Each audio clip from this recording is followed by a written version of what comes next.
To perform a fill ASU on a gravity filler, you would want to start from your main page here. You want to verify that you have your fill heads enabled on the left here on your master switch, and then you would want to toggle into your ASU screen at the top, and then you will see ASU fill here at the top. Click on that, and that will bring you to this page here, which would be for your fill head ASU. So this one is capable of filling up to 4 heads on our standard gravity filler. You have a few options here. If you have a single head or a 2 or 3 or 4 head machine, depending on what you got, you can perform all of the ASUs at one time, or you can do them individually if you would like.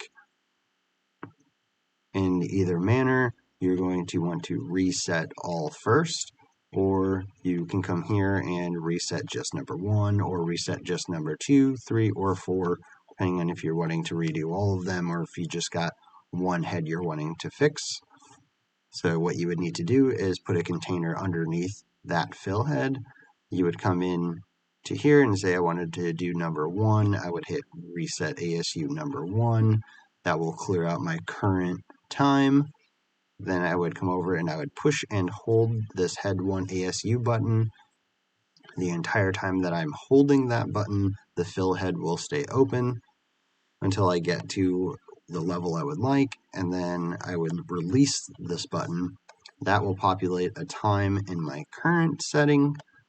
If I decide that I'm happy with that, I'll just push the Save ASU button, and then that will save it under my Timers tab right here. And it auto-populates that number there, which here you can come and fine-tune that number if you need to.